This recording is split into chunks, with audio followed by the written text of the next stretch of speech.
everybody, and welcome to my channel. My name is Simone F. Stanley. Thank you so much for joining me today. This is my first YouTube video. Woo! Well, it's not my first video because I've done a couple of YouTube videos in the past years ago, but this is actually my first video on this particular subject, which is hair. And I figured, why not go ahead and start a YouTube channel? I get stopped like practically every day, or I always get some type of question about my hair. So I figured, why not have something, you know, to refer people to, a YouTube channel. And I'm on YouTube all the time. I'm always watching makeup video tutorials or hairstyle tutorials or like motivational videos and stuff like that. So I figured, why not have my own little space? So welcome. On this channel, I definitely plan to cover a wide variety of topics, specifically dealing with dreadlocks and maybe just some other things that I kind of feel like talking about, but specifically dreadlocks. But this video today, I want to talk about my big chop with you guys, because I know there's so many women out there these days that are contemplating going natural. And it was a long time ago for me. I've been natural for about 15 years now, but I've been locked for about like 13 or 14 years.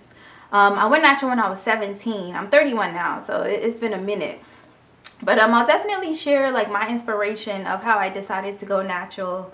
And yeah, so I went natural, like I said, at 17. I got my first perm maybe about like 12 or 13. So but yeah, I went natural at 17. What inspired me to go natural was, there was basically it was junior year of high school. It was maybe like 2003. Oh Lord, I feel so old saying that. But it was 2003. There was a girl in my class that I always used to admire her hair. I mean, and she had a perm too, but her hair was just always so pretty. It was thick. And it was always just like flowy and just long and beautiful, and I would always think she had such pretty hair.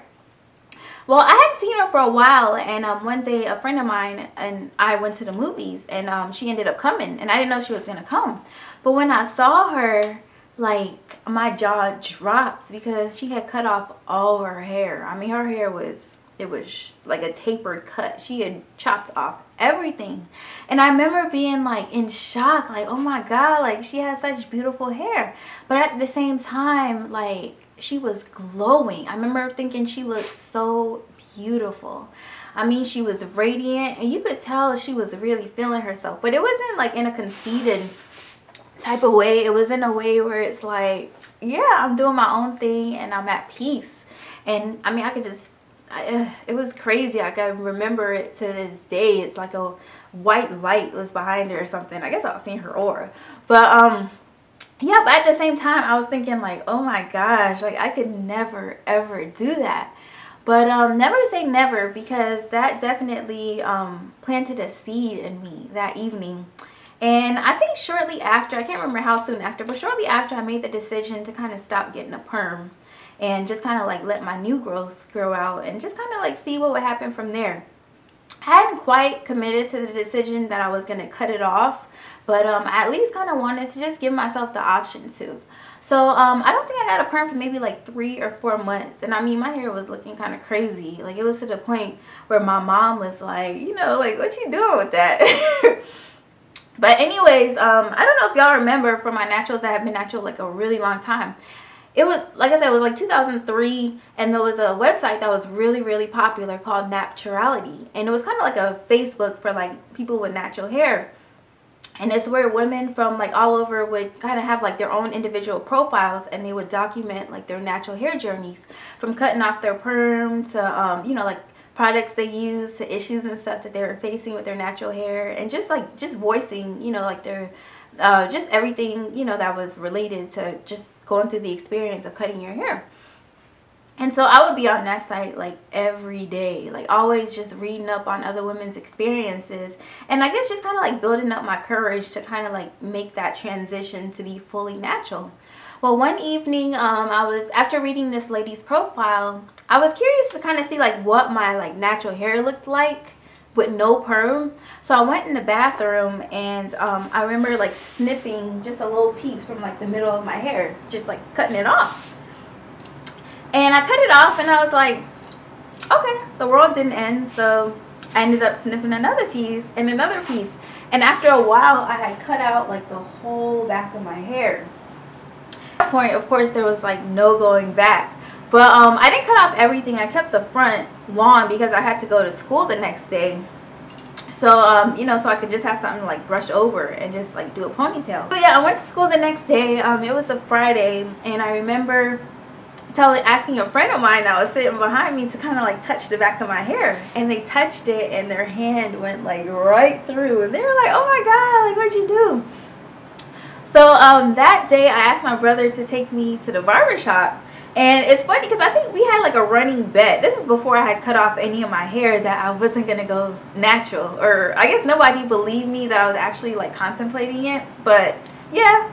And I don't even remember if I got my money from him. I don't know. But anyways. So he took me to the barbershop that night. It was a Friday night and it was really busy. And all the chairs were full. So we went in.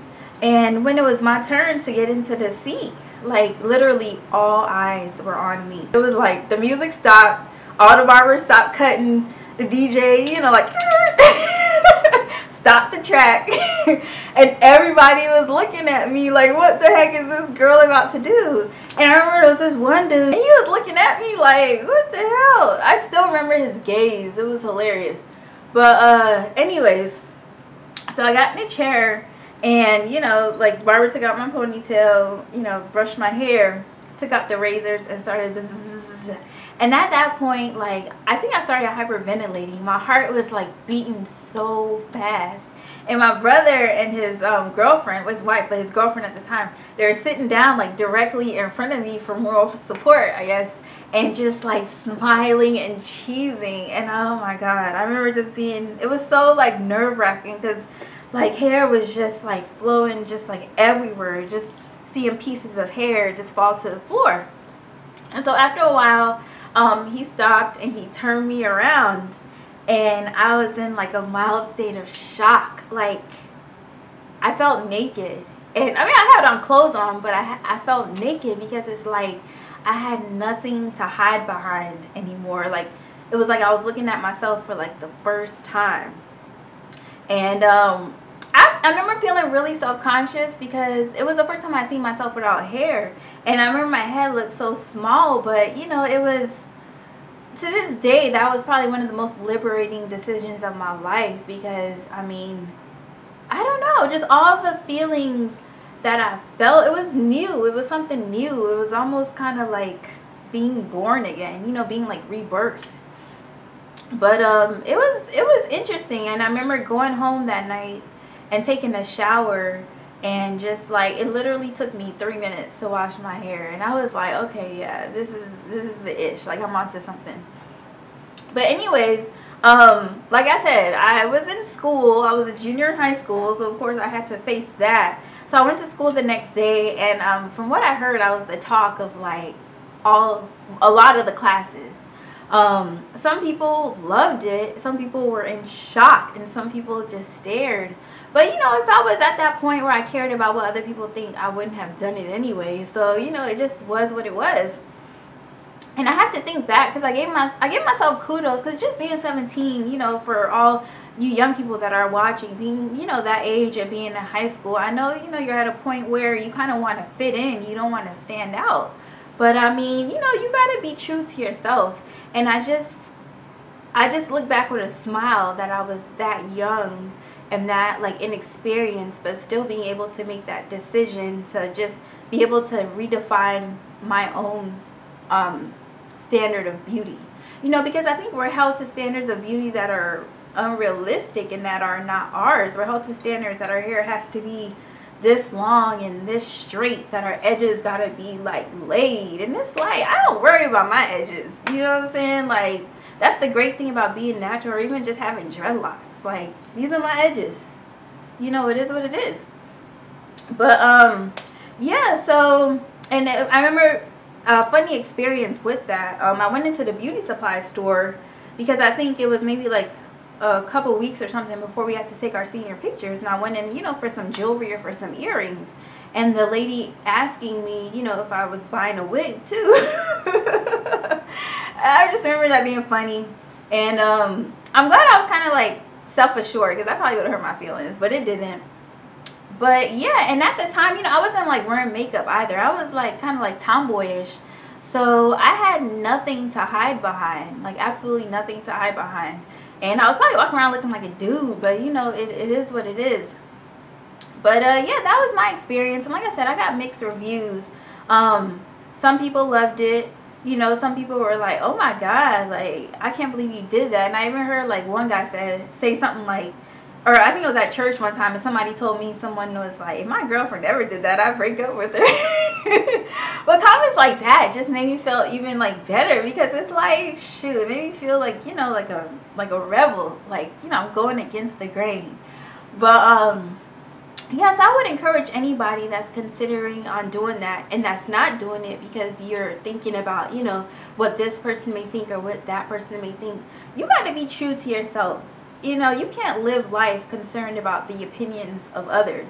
And, you know, if you're wondering how you're going to look without it, well, I mean, this might sound cliche, but I think when you're true to yourself, people see a beauty that's not on the outside. You know, like they can see it from the inside.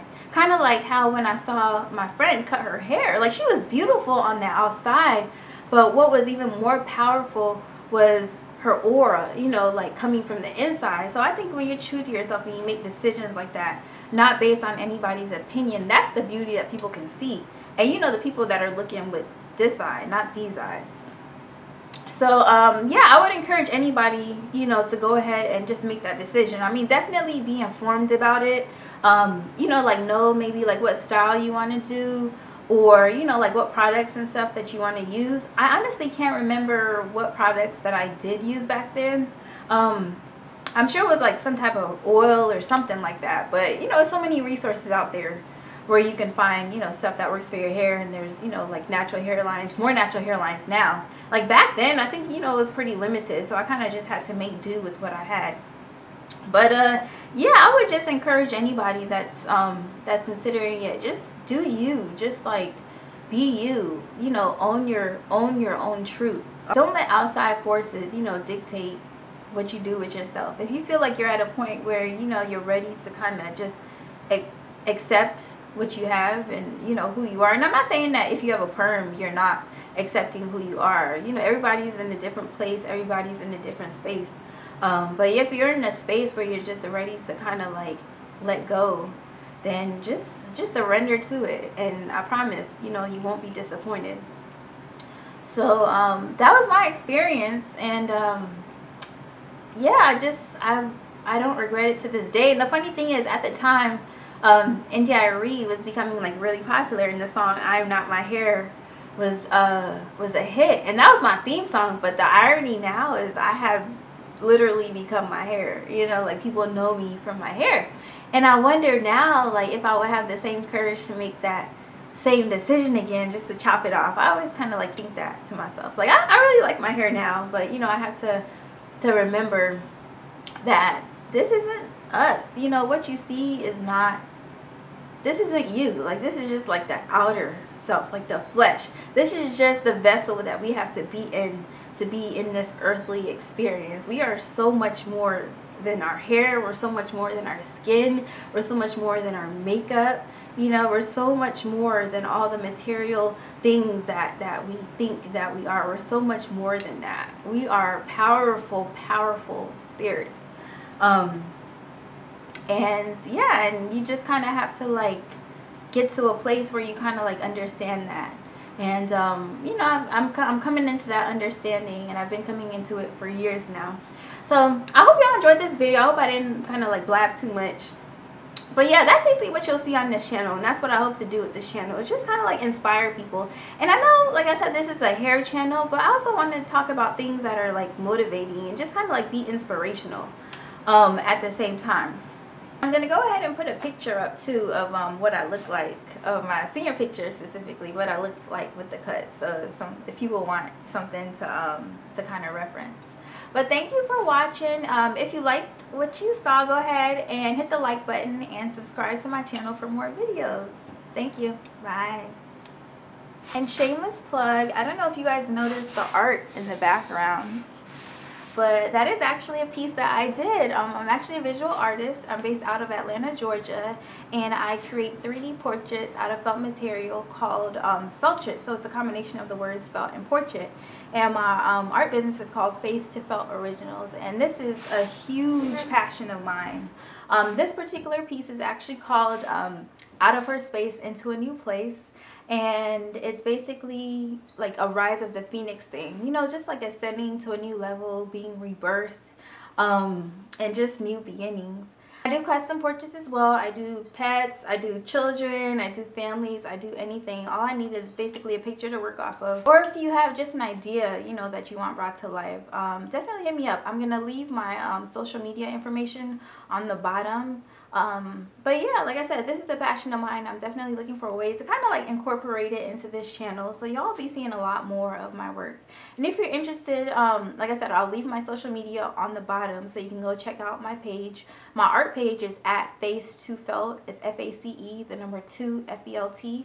I'm on Instagram, and my website is facetofelt.com, and I'll also leave my other social media information on the bottom as well. Thank you guys for watching. I hope you guys enjoyed. Bye.